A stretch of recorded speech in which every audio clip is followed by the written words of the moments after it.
Well, thank you, Bridie, for that introduction.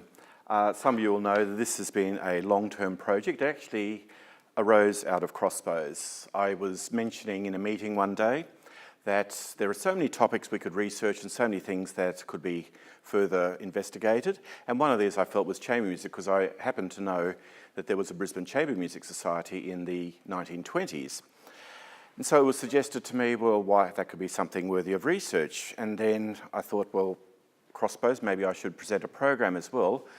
And I looked into the programs of not only that organisation, but also the decades before. And I was finding all this repertoire that we don't know today, but was once very popular.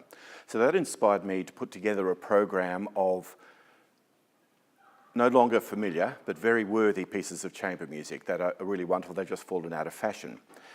So I did it from both ends, from the scholarly research angle and also performance angle. And it's inspired me to look into some of those composers a bit more. And out of the talk I gave at the first Crossbows Festival in 2012, I wrote 3 articles on this topic, which on the handout I provided, I've listed the references. So it sort of had an aftermath and it kept going for some years. So when we were coming around to this year's festival, I thought, well, why not bring that talk back now I've published on this topic, and also other things have happened since then, so I feel it'll be good to revisit it. So we're looking at chamber music in Brisbane, Queensland, Australia, which at the starting point of my talk in the 1870s, you might well think it was pretty much a cultural backwater. Well, as you can see there, Queen Street was a one-horse village. There's one horse in the main street there, and a few preliminary views of Brisbane around its river.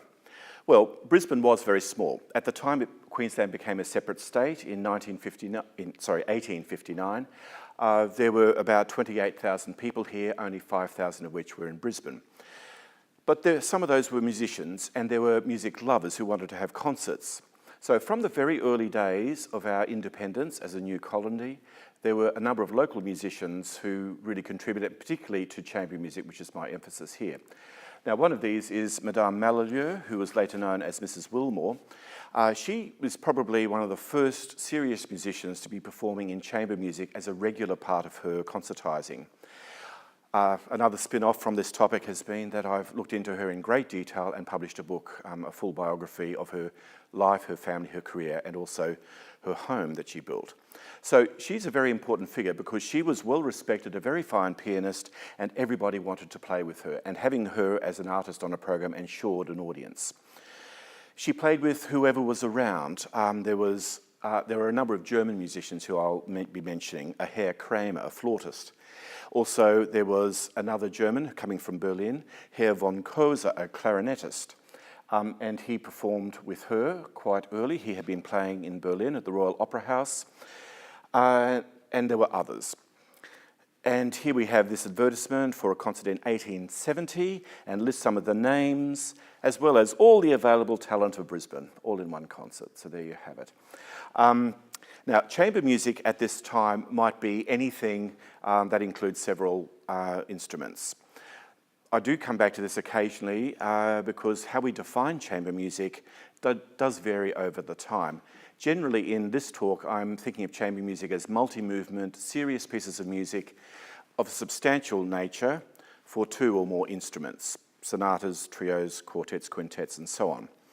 There is a little bit of a discussion thread you see through the press coverage, people mentioning serious music or high-class music. And for that, they meant generally this kind of repertoire, as opposed to the brilliant virtuoso pieces that everybody also played. So that's what my emphasis here, although the term is a little bit fluid and it wasn't used initially, it comes into view a little bit later. So concerts are being put on already, late 1860s, 70s, and then this man comes to town, Richard Thomas Jeffries, a violinist from London, a significant career already back in England. Why he came here, like Madame Malalieu, we're not sure, but many musician colonists arrived and set about making music. He teamed up with her, and they became a duo off and on for the next 30 years, and when he retired, she continued to perform with his daughters for another 20 years. So this family is highly significant in Queensland's music history. a family of string players, and they were great collaborators. They produced a huge amount of chamber music and other music. Now, for one of this is their first concert in the then Town Hall in Queen Street. This is Mr. Jeffrey's debut recital. Starts with one violin sonata by Beethoven. Later on is the Kreutzer, the big one.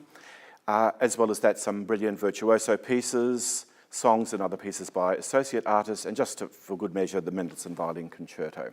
So that's his debut in Brisbane. A program like that would daunt anyone today, I'm sure, as well. Now, this is the venue they were using, the Old Town Hall, which was demolished in the 1930s, but was already there from the 1860s. It was a major venue, not a great venue, it seems, but that was where a lot of these major concerts were happening. But it was soon mentioned with great excitement that musicians were getting together and we could have this friendly intercourse between our resident artists. So things were starting to move. Now, also early in his career here, Mr. Jeffries mentioned that he was going to put on some concerts, and he named these popular concerts. Now, we've got to deal with this term as well, because it was a term used in London. There was a famous series, the Monday night, or the Monday popular concerts, or Monday pops, and it was generally serious chamber music. It wasn't what we would call necessarily popular music today. He took that name and the model, so a constant audience was being introduced to serious chamber music, all of the well-known composers, a lot of recent music, and all the fine musicians locally would perform in it. And the venue they were using now, because it had been opened in the early 1870s, actually it was already there earlier but had expanded. This was a slightly better venue for music, the Old School of Arts on Queen and Queen Streets. And inside the venue, you see it there, the interior in 1872, which is about the time we're talking about. So this is a major venue for music generally, but also for the beginnings of chamber music here. The sorts of programs they were putting on, you can see from the repertoire. It's quite extensive. I'm not sure what the Sonata No. 10 for clarinet by Mozart is. It's probably the 10th violin sonata in disguise, but you have already Haydn quartets, Beethoven quartets, and other pieces. So you can see there's always some serious chamber music on these popular concert programs. As well as that, solo works. This is the last concert of the second series. There were two that were run between 1872 and 1874, and including some original works composed locally. Mr. Jeffries wrote a string quartet. I don't think the score of that exists. I may be able to find it one day. That's probably the first serious chamber music composed here. So we have this series, Jeffries mainly, but also Madame Mallieu's there, and other associate artists. Now, he gives up on this, possibly because he's getting busy with other activities. It's a hard slog putting on your own concerts and taking the financial risk. But then other artists come to town, like the very famous pianist Arabella Goddard. And when she came to town, she put on concerts with assisting artists, local musicians. So you see there a Beethoven quintet by local artists on the same program with her piano solo work. So, and here's a picture of Arabella Goddard. She was a great hit and toured internationally, came to Australia a number of times. So we have chamber music in the context of wider programs, variety programs we might call them, and other musicians were starting to appear as more musicians came to town. They became involved. There we have, I've highlighted in red there, Hermann Rosendorf, another German musician. He comes here from Berlin at the age of 19 and has a 50-year career here in various capacities. Obviously another very fine violinist. So there are more people, more programs, more music all the time. Mr. Jeffries, though, had in mind that he wanted to have a permanent string quartet. So what he did, he set about having enough children so one day he would have a family string quartet. So he trained all of his daughters. He had 4 daughters. They were all musicians, 3 of them string players. The sons don't seem to have taken up music professionally. And eventually, when they were of the right age, they became the Jeffries family string quartet, which off and on performed in Brisbane over a 40-year period. The father retired, the daughters kept it going. So they were a standard in Queensland's concert life. And you see here various combinations. They would appear in programs, their own concerts, and guesting for other performers. Another German musician, a Herr Patek, a cellist. Various people performing, and the Jeffreys will pop up again and again, as you'll see. Now, while there's lots of social and musical activity by locals, one of the great events of the decade is this interesting group, the Mendelssohn Quintet Club of Boston, USA. Now, they had been going since 1849, just after the death of Mendelssohn. They performed his own quintet. They kept going for 54 years. That has to be some sort of record. And look at the combination. The two wind players up there also play viola. So you've got it all. You've got string quartets, string quintets, anything for flute and 2 or 3 or 4 strings.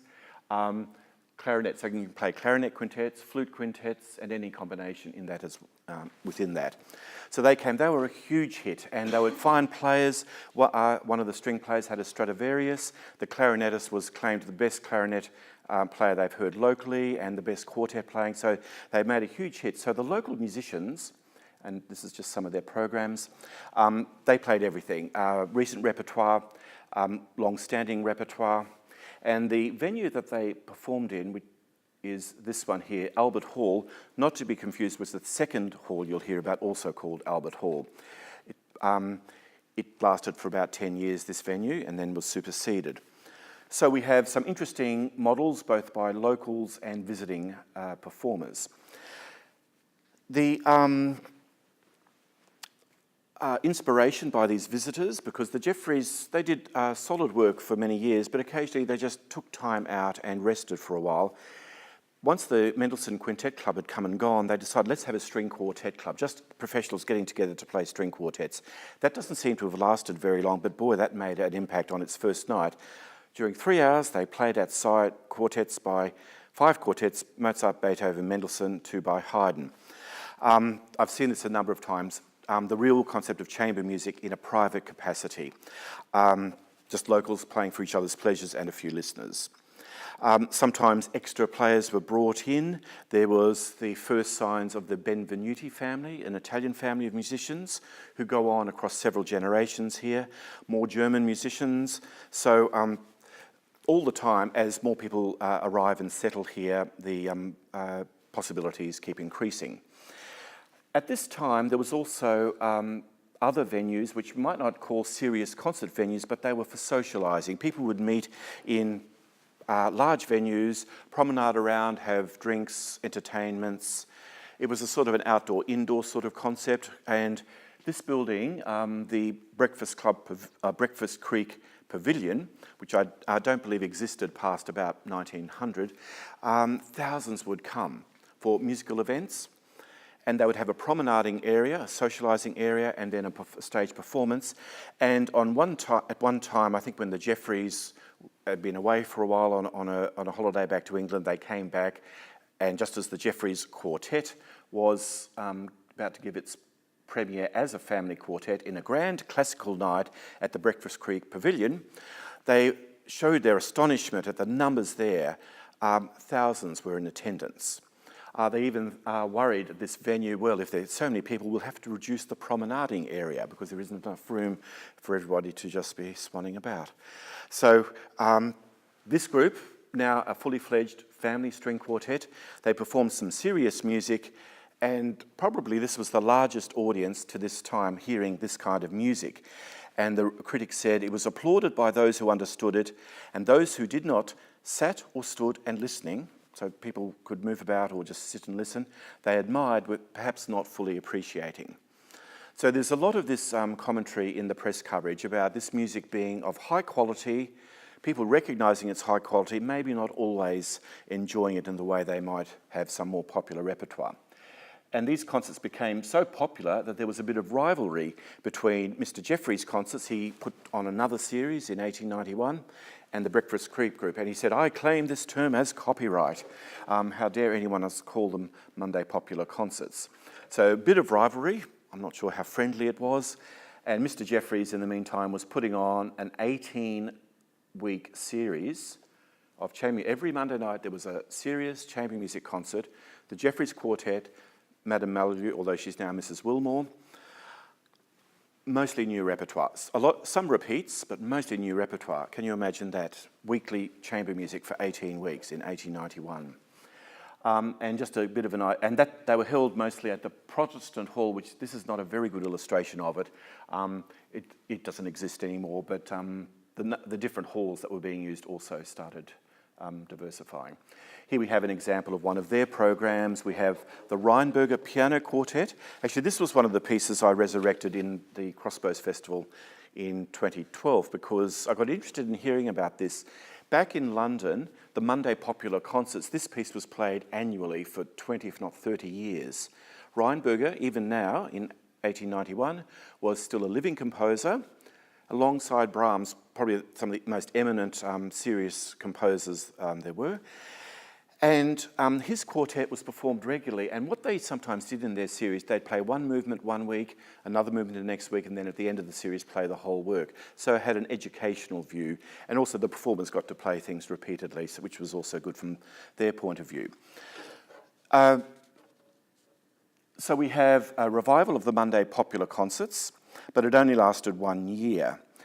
At this time, though, probably the major event in town was the building of the exhibition building, which we call or still call the Old Museum, because when it stopped being a performance venue, it became the Queensland Museum and Art Gallery venue, and now various community musical groups use it as their home base. Well, this hall here became a major concert venue, and the next picture I'll show you is slightly later, but it's the earliest one I have in concert mode. This is the major local orchestra and the organ. The organ that was brought here eventually was relocated to the Brisbane City Hall where it is today. Putting on these organ concerts, Mrs. Wilmore was one of the main performers. And like those other programs which you've already seen, they were always variety programs, a featured ensemble or a featured soloist and other associate artists. So in every one of these organ recitals, there was a chamber group or a duo or something. So a lot of chamber music got performed in that venue, quite often for 400, 500, 600 people. Another performer I found a little bit interesting in the search was a Signor Truda, a violinist who came here and was quite active for a number of years. So things are moving along. Another venue which became popular, it was also a popular venue for organ concerts right there in the city, the Albert Street Wesleyan, later Methodist, now Uniting Church, had very good organ, and the local musician there put on regular weekly concerts, a huge number of concerts over many years, and quite frequently chamber music was heard there. So we have diversity of venues and context for chamber music. Another development is that when George Sampson comes to town in 1898 as the newly appointed cathedral organist, he becomes fairly soon a musical authority. He becomes later on an orchestral, choral conductor, a major academic authority, and fairly soon in his tenure here, he put on educational lectures on music. I'll show you the venue in a moment. It's just up here in South Bank. Music of the 18th century, with live illustrations by the Jeffries Quartet. So we have still that theme of educational, expanding people's horizon with what music they might be exposed to.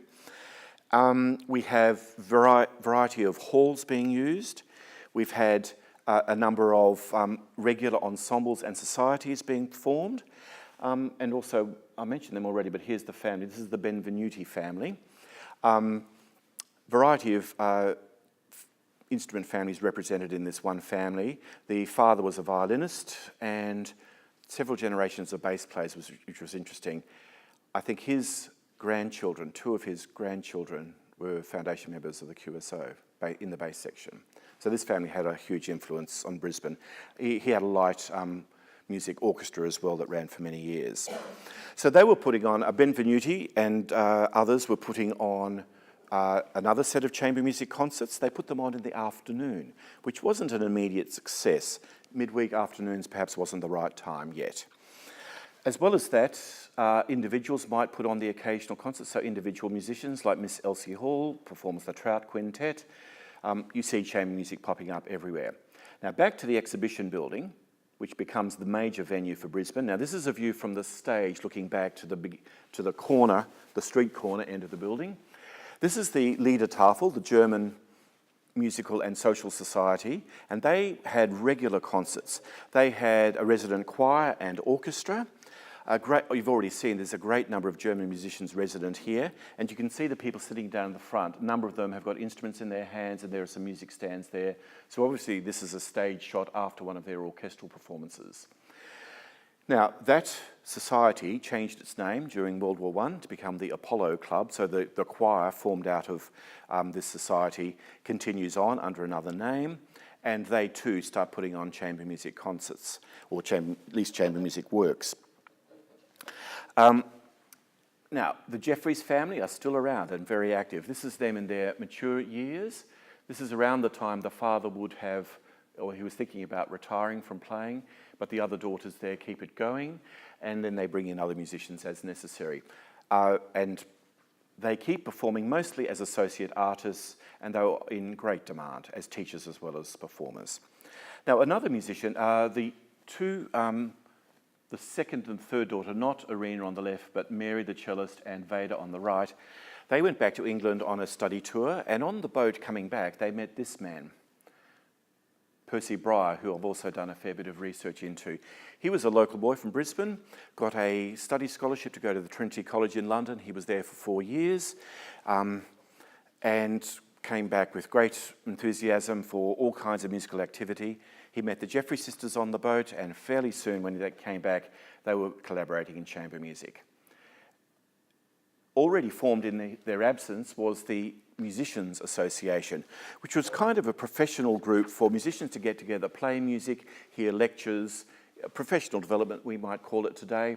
So many chamber works were performed there. Here we have the local premiere of the Tchaikovsky Piano Trio, with Percy Breyer giving a lecture on accompaniment. So that was another venue for a few years where chamber music was getting a bit of exposure. But Percy Breyer and the Jeffrey sisters started putting on chamber concerts. I should have mentioned before this, I find the term chamber music or chamber concert to become popular about the 1880s. And by 1900, everybody's putting on chamber music concerts. It was an accepted term by then. It was actually something of a prestigious term. This defined the concert as being of a largely serious nature. So a few individual concerts, and I mentioned the college where Mr. Sampson gave his lectures. It has had various names: the Technical College, School of Arts, then it was the South Brisbane Library, now it's currently the Griffith Film School home base. So that was another venue where music was heard quite regularly. Another venue in town, I've already mentioned the Albert Street Church. Well, next to it on the left you'll see the Albert Hall, which was opened in 1901. And this became the second choice venue. If your concert wasn't going to be large enough to justify using the exhibition building, which could seat 2,000 people, you might prefer this inner city venue, which sat 500 or 600 people, and it was greatly used. And it had a long history until the late 1960s when it was demolished. So the Brisbane Chamber Music Society was performing in that venue and other venues around the place. They put on a couple of years of concerts, and another venue which was then called the London Bank Building. Now later it was called the National Bank Building on Queen and Creek Street. This was also a venue, there was a room that could be used for music. So it seems this constant search for the ultimate venue, although a few were becoming quite popular and quite useful. I've already mentioned the fact that we didn't have to apologise for chamber music anymore, and that musicians were being more experimental in their choice of repertoire. Often works by living composers were on the programs, and I should keep reinforcing educational value. They often published program notes to help enlighten the audience. So it seems to be going well, and then of course World War I. But World War I doesn't stop chamber music happening in Brisbane. This is a Red Cross fundraising concert during the First World War, and the Jeffrey sisters and others are putting on works there and being quite successful with this. Now it seems most of our local musicians, if they got the chance to study overseas, went to England, some went to Germany. Now one of these that went to Germany, who then came back and had a great career as a solo and chamber musician, violinist, was this man here. The only good photo I could find of him was this one in a family group on the back, on the right in the back there, Eric Hain. He had studied with Mr. Rosendorf, or Herr Rosendorf, and went back to study in Berlin. And then after 4 years in Berlin, had the opportunity, the conductor, a local conductor there who was about to go off to the Boston Symphony for 2 years, Carl Muck, said, why don't you come with? So this boy from Ipswich had 2 years playing in the Boston Symphony, had another year in America touring with an Australian singer, then comes back to Brisbane in 1915. So you have people like that coming back with incredible experiences overseas and just enriching our local culture here. Here we have him performing with Winifred Burston, who also had been to Germany. She studied with Busoni in Berlin, and also with Busoni's student Egon Petri in America. And these two formed a duo. So Eric Hain and these two, they had no fear in terms of new and difficult repertoire. They were performing some of the most challenging modern repertoire. And Eric Hain also performed with Arthur Benjamin. Now, why is Arthur Benjamin in a Brisbane topic like this? Well, he actually grew up here, actually. He had lived for some years in Sydney, went to school here in Brisbane, then went overseas for a number of years, was interned in the First World War, actually wrote a piece, a violin sonata, while a prisoner during First World War, and he performed that back here in Brisbane with Eric Hain. So Arthur Benjamin comes back to Brisbane for a few years and then gets appointed to the Sydney Conservatorium. So he's another one who helps to contribute to chamber music here. Meanwhile, Percy Breyer thinks, well, we've had the war, things are getting back on track after the Spanish flu and other things, the early 20s. He decides to form a chamber music society along the lines of what they had before, but now in a more thoroughgoing way. So he had a fully fledged board of governors, if you like, a committee, local organisers, local performers, and the man chosen to be the patron, or the president, was Henry Verbruggen, the first director of the Sydney Conservatorium.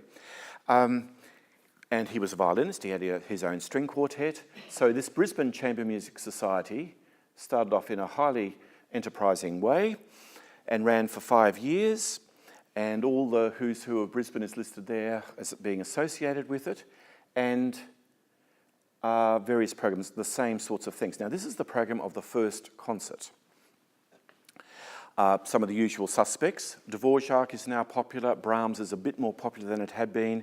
So we have living or recently deceased composers, and on this program, Percy Breyer, who you've already heard a bit about, decided to celebrate this new society by writing a new sonata for violin and piano as his contribution to what lies ahead.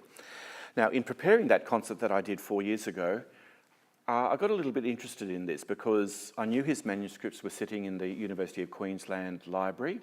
Thought I'd have a look at it, work on it with my violinist, see is this a piece worth playing again today, and then tried it out and then went ahead and created an edition which has since been published with our recording of it.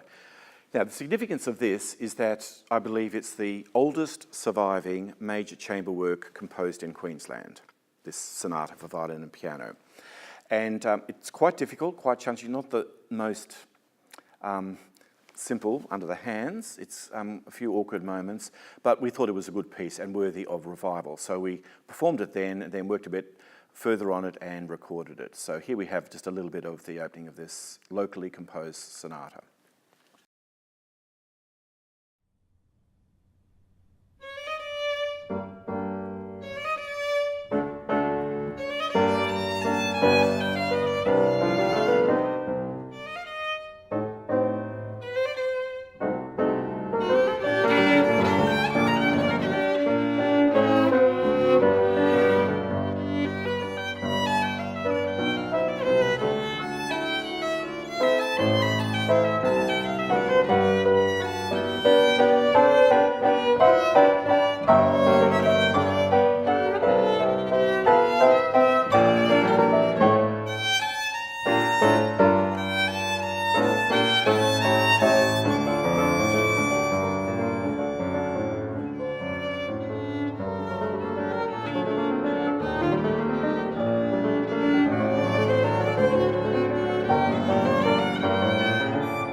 Give you an idea, it's quite a grand sort of piece, quite enterprising. So, interesting discovery to find we had locally composed chamber music, some of which possibly is lost to time. And in that period when we had a regularly functioning chamber music society, the Verbruggen Quartet came up from Sydney, and they were starting to perform some of the very modern repertoire, like the Debussy string quartet and some English composers. So it broadened horizons, and often pieces they played as visiting artists, then the local ensembles took up as well. So we have quite an interesting period from that point of view, because it seemed that, the 20s was a very optimistic decade, so this seemed like a new way forward. One of the programs of this society was a completely British program, where about 10 works on the program and all but one of the composers were living. They had 10 local premieres of works, including some local compositions, so a lot of activity over a 5-year period. The 20s was also a period where other things were starting to happen, the advent of radio. This is a building that still exists. It's just in Elizabeth Street, across the river there. And those towers on the top, you see there are our first broadcasting towers for 4QG, which later on becomes part of the ABC network. And when the ABC was formed, there would be regular broadcasts, and fairly soon chamber music started appearing there. Another thing that happened around this time, Brisbane became a large amalgamated city council, and to celebrate the new administrative arrangement, so Brisbane now is one big city council rather than 20 local councils, they put on a Brisbane Music Week in 1927. No chamber music, it seems, performed, mostly orchestral works, but Eric Hayne was asked to write a little piece about chamber music for that, so there was at least some recognition of this genre. Other events as we go through the 20s, Beethoven has a centenary concert, so that gets recognised in a chamber music event. And some other artists who become quite well-known regular visitors, the Czerniawski trio, three brothers. They performed here several times over about 15 years, and they were quite enterprising too, a lot of interesting repertoire. The local Music Teachers Association, which had just been formed in 1921, also took up the cause of chamber music, put on several concerts a year over several years. Chamber music could be just duo sonatas or even solo piano. They included that in the concept. As well as that, a very enterprising choir, the Austral Choir. They weren't just a choir, they were a musical society, and often would put on chamber music concerts or little festivals. They invited Percy Granger one time. He had an extended period here as a visiting artist. The Sydney String Quartet, who were students of the Sydney Conservatorium, they came up and performed an Australian composers concert here. So all kinds of things happening. The next one here, Haydn has an anniversary, obviously 200 years, so that's recognised, and even Brahms now as a... And it's interesting, I mentioned Brahms quite a lot, but his works took a long time to be accepted. Today they're standard repertoire, but Brahms was seen as a much more difficult composer for audiences, so only gradually did his works get fully adopted by chamber music groups. Another visiting trio, became partly resident in Australia. One or two of them lived in Melbourne, and when they came to Brisbane in 1935, Spivakovsky and Kurtz trio, they gave, I think it's 12 radio broadcasts of chamber music in a very short period, over a couple of weeks. So a lot of serious chamber music was being heard on the air, and they always had live audiences, so it was both a live concert and a broadcast. A few extraordinary events too. The early version of the Budapest String Quartet came here twice in the 1930s. And they were performing now the Bartók quartets. Of course, they're Hungarians. Well, it's their national music. And interesting, the comment on hearing the first Bartók quartet, the reviewers said, well, even Beethoven's late works must have seemed similarly perplexing to audiences in his day. So as time moves on, so does the repertoire. The repertoire keeps expanding, and the modern composers get introduced alongside the standards. Now, while we have all of this, it seems positive developments, At times, things tend to go into a lull again, and people say chamber music has died, yet another death. And then two major events happened to revive it at an institutional level and a government level. During the war, this is quite extraordinary, World War II was the home base for the American armed forces in the Pacific. So we were a garrison town, but we were also the place where, for the first time, a city council in Australia started putting on chamber music concerts in 1943. And these were monthly Saturday night chamber music concerts. So for many musicians, local musicians, they were given a serious concert opportunity under the auspices of the City Council. So a great boon to music lovers and musicians. One of these was the Brisbane Trio, well-known local identities, and some of the names of the groups coming up here. And some of them have names that start recurring, so they become established quartets and trios and so on. Brisbane Trio, the Amadeus Trio, Amadeus Quintet, Morton Quartet, that kind of thing. And a bit later on, in 1952, other groups. By now, we've got the QSO in full flight as a full-time ensemble, so a number of musicians from the orchestra start forming their own groups and appearing in these chamber music concerts as well. So we have a major venue, a regular opportunity, and in the first 10 years, I did a bit of analysis that over the first 10 years, 50 local musicians were given major opportunities, for many of them more than once a year. So there was something to aspire to, a support structure for music like this and an audience, and often there was standing room only. They were so popular. The other event of this year was that the state government decided to found a string quartet. Now, isn't that a logical thing to do in 1944 when you're fighting the Pacific War? Well, how this came about, someone said something to someone else and they took the idea up. There were a local musician suggested to the Director General of Education, wouldn't it be good if we had a string quartet that could be a resident quartet within the Education Department that would then travel around to schools, perform all kinds of chamber music, do professional evening concerts as well for adults, and they would be funded as a full-time ensemble. So we formed here in Queensland a full-time string quartet in the middle of the Second World War. And this is the first group. Ernest Llewellyn was the leader, and he became a major violinist for the rest of his career throughout Australia. Now, if you look at this schedule, it is just punishing. This was their schedule of schools concerts in 1948. 3 concerts a day and travel time in between. So 1 month in Brisbane, 3 concerts a day, 5 days a week, and then a month on a country tour, similar schedule, and all the time putting on evening concerts and subscription concerts and so on. This is their touring schedule around the state. So here we have February, regional centres, a Brisbane circuit in March, back to the regions in April, and so on. Now, a group today would find that challenging, but think of it in the days where transport was less reliable, cars didn't always work, they had trouble getting a car guaranteed that they'd be able to have their own transport for them, travelling on trains at other times.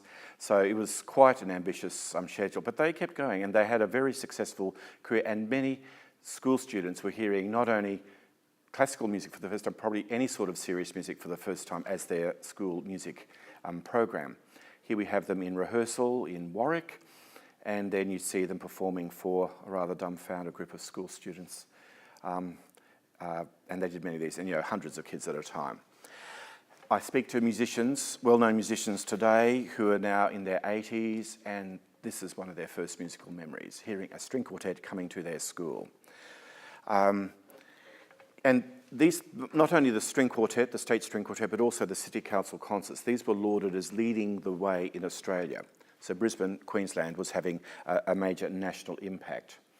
And of course, all the sort of repertoire you'd expect of a full-time, high-standard string quartet.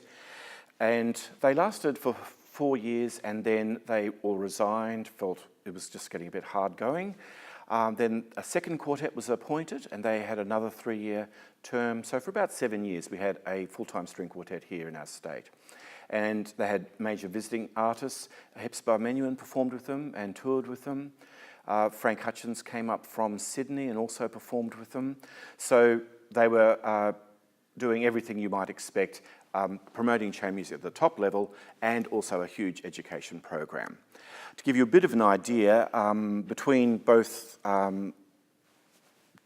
quartets, both memberships, they performed nearly a complete Beethoven cycle, except for some of the late ones, 10 of the Haydn quartets, most of the late Mozart quartets, quite a large amount of Brahms, Mendelssohn, Schubert, Dvorak, many local premieres, Debussy, Ravel, Fauré, and many other composers, Dochnani, Sibelius, Smetana, Szymanowski, Bax, Bridge, Elgar, Finzi, Armstrong, Gibbs. So many living composers as well as many standard composers.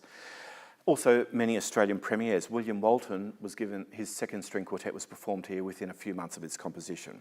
So that's the kind of groups these people were, setting themselves great challenge and being very successful.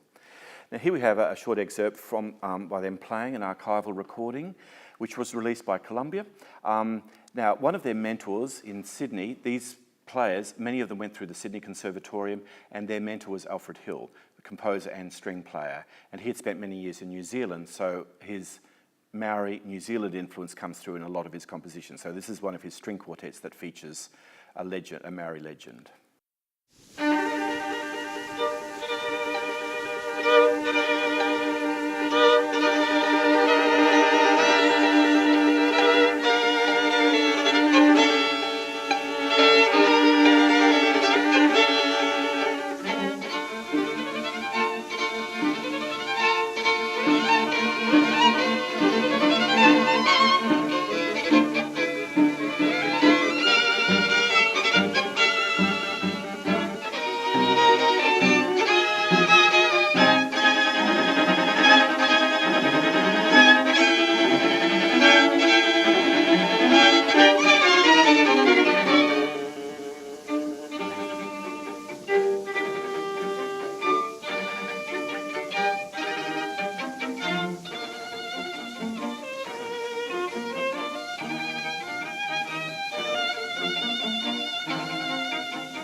Interesting range of repertoire, the whole gamut for string quartet. They were performing it for local audiences. And also they toured down south, Melbourne, Sydney, also to New Zealand. And very active, hard-working musicians. Another group that was promoting chamber music, also formed during the Second World War, the Australian Guild of Composers had a Queensland branch that ran for over 20 years, and chamber music was always performed on their programs, local composers and much of it chamber music. This is one of their early programs with various works for string quartet and so on, and then one of their last programs performed in the first Conservatorium building, and this was a composition student, her string quartet was played, and also Lloyd Vick, one of the lecturers, his string quartet was played, and you'll notice some familiar names there, John Currow, Elizabeth Morgan, and so on. So another iteration, another venue for chamber music. Now, around this time, in the late 40s and 50s, being formed in Sydney was the Musica Viva Quartet, which then became the Musica Viva Society. As we saw in Brisbane as well, and would see again a few more times, often a chamber ensemble formed the group first, then started putting on subscription concerts, and sometimes that group then disbanded, but people were so keen to keep the concept going that the society continued on. So that's how Musica Viva started. It was a string quartet, but then as the quartet itself faded away, the society kept going and became then an avenue for visiting ensembles as well as many Australian ensembles. The branch I believe we can date it to 1956. The branch here in Queensland was formed. And there had been some concerts before that, odd occasional concerts. Then some local enthusiasts decided we should have a local chapter. And from then on, chamber music goes from strength to strength. But it was difficult in the first 15 years or so. It was really hard going to get the funds, venues, make it all work out financially. A local group that was formed, having had that experience of the State String Quartet, a group of players from the Symphony Orchestra got together to form the Musica da Camera Quartet. This is an example too of a chamber ensemble sets themselves up, performs their own subscription series, then the quartet disbands, but the society goes on. So just like Musica Viva, Musica da Camera, the local version, also was established in the 50s and then went on to the early 70s. And occasionally their ensembles became guest artists for the Musica Viva programs. And local artists, conservatorium lectures and so on were also putting on performances under the auspices of Musica Viva. This is the quartet itself, the Musica da Camera Quartet. They were all QSO players and they had their 4th season, may have had one more, and then the society kept going on without them. They performed in various venues. This is Gowrie Hall, which I'm not sure if that exists anymore. And then our first conservatorium building up here at South Brisbane. And that was the avenue for Musica Viva to have a home base, and all of their concerts were then performed there until they disbanded in the early 70s. But of course it was a major traffic venue, so the first concerts were marred by tram sounds from the outdoors. But the high standard of the music was acknowledged and people encouraged it. And many different groups performed within Musica da Camera over the next decade. The other groups that would perform, Una Morgan, the harpist, formed a trio. The flute player from the orchestra, Patrick Thomas, he formed a trio. Various piano lecturers formed piano duos. We know the Olding and Page duo, they still play today, but they got formed here in the early 60s. So various groups performing. And then another active musician who's here on the right, Gloria Foley, and her husband, Yuri Svoboda. They formed a quartet or trio, which then emerged into a quartet. And in the middle there, on second violin is Basil Jones, our second conservatorium director, and on the left, Ladislav Jacek, one of our violinists in the late 60s. So another resident quartet forming within the context of Musica da Camera. And when they would travel, these groups would go out and put on other concerts, and we have regional chamber music societies in Warwick, in Townsville, in Toowoomba, and other places. So there are these chamber music societies elsewhere. People from Brisbane would go and perform. At the Conservatorium, we got our first harpsichord in 1964, and so early music could be featured in these programs as well. And so we have Bach's musical offering being performed as chamber music in Musica da Camera. Also from interstate, some other groups would come up for special occasions. The University of Adelaide had a resident string quartet, the Elder Conservatorium Quartet. They toured here, perhaps didn't get the audience that you might have expected. And here's a picture of some of the early staff and students of the Conservatorium. Geoffrey Crellin then went on to a great career as Principal Oboe of the Melbourne Symphony, started here, and Rhonda Vickers, Una Morgan, and Robbie McIndoe. So chamber music groups within the student body now also, now we had a conservatorium opened in 1957. And many of those students, plus other younger people, got together and formed what was called the Musica Viva Younger Group. It had an equivalent in Sydney, where it was the youngest set. They were people who perhaps wanted to have a social interaction around chamber music, as well as listening to the music, perhaps some educational activities. Highly successful in Sydney. Then the Brisbane people thought they'd form their own. And 70 people came and sat on the floor in someone's home at one of these early events. They wanted to hear music, they wanted to talk to the musicians, they wanted to learn more about chamber music. And this group was very active through the 1960s. They even put on some festivals. I think there were 3 festivals, a couple in Toowoomba and one on the Gold Coast. The Peter Sculthorpe's 8th String Quartet had been premiered overseas, but got its first Australian performance in a Musica Viva Younger Set festival program. So, you know, enterprising things like that were happening within this context. I mentioned the Conservatorium. We had chamber music. It was expected as many students as possible would perform. And here we have the chamber music class performing with about 12 students in various ensembles. Now, Musica Viva was largely for visiting artists, either from interstate or overseas, but in each season in the early years, there was at least one local group featured. And I picked out a few of the season brochures just to give you a bit of an idea. In the one there on the left for 1969, we have the All Lost Wind Ensemble, local musicians. The one on the right, we have mostly visiting groups, but a Sydney Wind group. And then another one, this is the All Lost Wind Quintet, their program for that year. And in 1971, the season was expanding now to 6, sometimes 8 concerts, and mostly overseas groups, including some larger ensembles, orchestras and so on. The one on the right for 1972, once again, pretty much international groups by now. The Carl Quartet from Sydney. Most of these concerts, the smaller concerts, the standard concerts were in Albert Hall, which I've already mentioned. The big concerts happened in the City Hall. Now, Albert Hall was still there in the late 60s, but it was soon to be demolished to make way for the SGI building, which we now call Suncorp building. An interesting photo taken from the City Hall tower. So the minute that building is finished, Albert Hall in the middle is demolished. And that's how we got to have a live theatre in the basement of that new building there. Musica Viva moved in there for a couple of concerts, found it unsatisfactory, moved up to the grammar school, which had a good venue. And then within a few years, the University of Queensland opened a new venue, Main Hall, which is here. 1,200 seats, perhaps. And it was the orchestra used it for a lot of their concerts, which had perhaps smaller audiences rather than City Hall for 2,000. And Musica Viva moved there within a year or two. And that's where people like me first went to Musica Viva at Main Hall at the University of Queensland. And that was their venue for more than 20 years until the Conservatorium opened here, and then Musica Viva moved to our Conservatorium Theatre as its main venue for most of the concerts each year.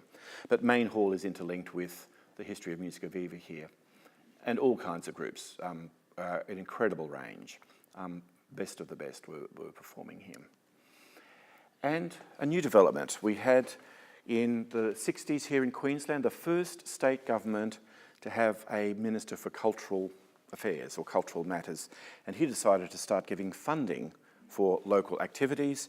And listed in the first year of grants, we have 2 groups, the Musica de Camera Society and also the Musica Viva Younger group. So chamber music was being supported with arts grants right from the beginning of that aspect. Now that's been a real quick Cook's tour through 100 years of chamber music. I started in 1972 because that's when Jeffries and Madame Malalieu gave their first concert. I ended in 1972 because that's when Main Hall opened and Musica de Camera ceases as a local chamber music society. So that made a logical beginning and end for this 100-year survey. And when we look at that period, you have to ask, has anything really changed? We are now 40 plus years on from the end of the period I studied. Chamber music still comes down to individuals who want to get together with other individuals to form ensembles. It all comes down to the power of 1, then 2, 3 and 4. Usually there is a marketplace for chamber music. People love that sense of intimacy and closeness to the musicians. That's a great selling point for chamber music, always has been. Audiences who come to chamber music like to be extended, as we've seen, many of these local societies had an educational aspect, either through their program notes, through lecture demonstrations, through new repertoire or commissioning or presenting new repertoire, developing audiences' horizons. Venues keeps coming up, finding the ultimate venue. Now we have several good ones, but it's always been a struggle to find a good venue that was reliable and good acoustics. Diversity of the repertoire. We might decry sometimes the repertoire might be shrinking in some types of concert giving, but in chamber music, I think you're always going to have a great diversity. Musica Viva always having new works performed in every season, newly composed music.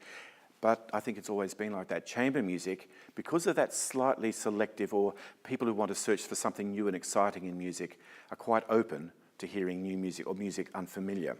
So great diversity in the repertoire over periods and also where it comes from. And also it's incredibly flexible.